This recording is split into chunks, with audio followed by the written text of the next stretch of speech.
So hopefully guys, you're all doing really good. Today we're going to be talking about one of those things that it's potentially such a small thing, but it could make such a massive difference.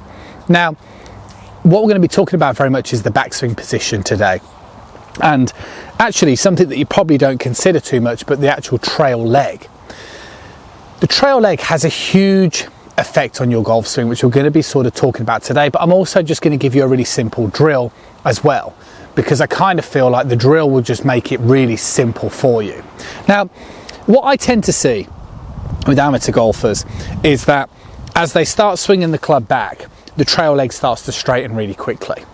Now, my concern with that is because I think the first thing that we all have to agree on is that what you're trying to do in the golf swing, and particularly in the backswing, is you're trying to feel like you're pushing pressure in towards the ground.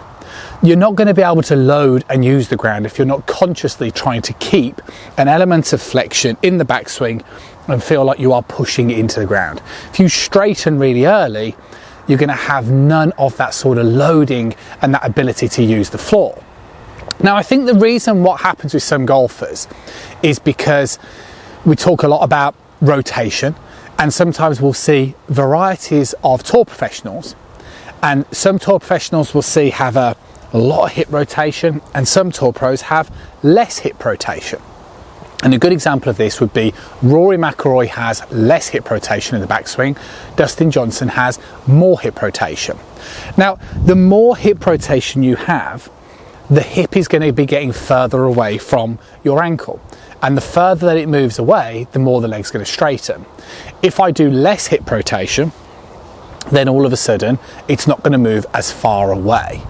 Okay? And I think this is a really important thing, because what you can imagine is that most golfers, again, in that amateur category, have a tendency of when they come to hit the golf ball, the hips are really square to target, like so, and that's because they're not open enough. Okay, so if you try and hit the golf ball and your hips are square to target, forces you to pop your head up, and it gives you miss-center hitting. So that would be classed as there's not enough separation. So separation would be when the lower body's moving differently to the upper body. Now, with a lot of golfers that I meet, if you're trying to open your hips up a little bit more in that hit, you've got a better chance of succeeding with that if you actually restrict with what you're doing in the backswing position. Now, that scares some people, and I get that, and there'll be people out there that watch these videos with different physical limitations. There'll be golfers that are mobile, there'll be golfers that are less mobile, there'll be golfers that have actually got physical problems. So we have to sort of read in between the lines together. But what I'm generally saying is that in the early backswing, which means not the takeaway, the sort of early backswing here, I wouldn't deem it that necessary for your trail leg to be straightening that quickly in the golf swing. When you get to the top of your backswing, then yes. But the problem is I see golfers straighten that leg really quickly.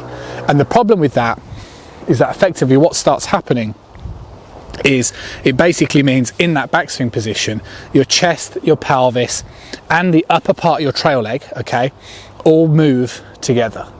And what this does is this gives you no load at all. It's like sort of throwing a ball. If you're going to throw a ball, you do something like this. You wouldn't kind of do this, yeah? So that's a real problem. And again, we're trying to prioritize this as the early backswing, okay? Because I know there's probably some of you that are working on, you know, moving to the left and all the rest of it, and those things are absolutely fine, but you can't afford for your trail leg to straighten too early in that golf swing position, because again, we will lose that loading feeling. So how do you do this, and what's the correct sort of sense that you'd want to do? Well, you've got options with this. One option is that you might just want to, at home, if you practice at home, you might just want to kind of get a little sort of block of wood. Okay, little block of wood, and you could just rest that down and you could sort of just put your foot on it. But today, what I want to do is, because I'm out here on the driving range, I'm out here on the grass, I want to put 2 golf balls down into the floor, and I'm basically just going to place my foot as if I'm using it as a ramp. Okay, so effectively I'm not standing on the golf balls, I'm pushing to the side of the golf ball so it raises the outside of my trail foot up. And what this is going to do is this is going to restrict too much external rotation of my trail leg. So it's going to force it to stay very rigid. And that's why I say this is a drill. And what you're trying to do is, once you've got your foot tilted like so, then what you want to be doing is you want to be feeling like you're keeping that trail leg flexed and you are rotating your upper body, okay, in that early backswing position. So we don't want to be moving like this, okay? We want to be resisting here and rotating. And what this will do is this will effectively help you get more of a feeling of turning the pelvis into the leg, not turning the pelvis over the leg, turning it into the leg. And this little tip, okay, drill, whatever we want to class it as, is perfect, because you can literally squash 2 golf balls into the ground, those that can practice off grass, put your foot on it like so. Those of you that can't do that, then you just get yourself, like I said earlier, a little plonk of wood, and you put your foot on it like so, so it's acting like a little ramp. Like imagine a sprinter in the blocks, you're pushing into it. So then all I'm going to do is I'm just going to rotate back, really feel that load, and then can use that trail side to initiate that downswing. And that is a really important exercise that you really want to get to grips with, because it's going to completely change and make the golf swing much easier and much more powerful. So let me know how you get on, and the best of luck with it.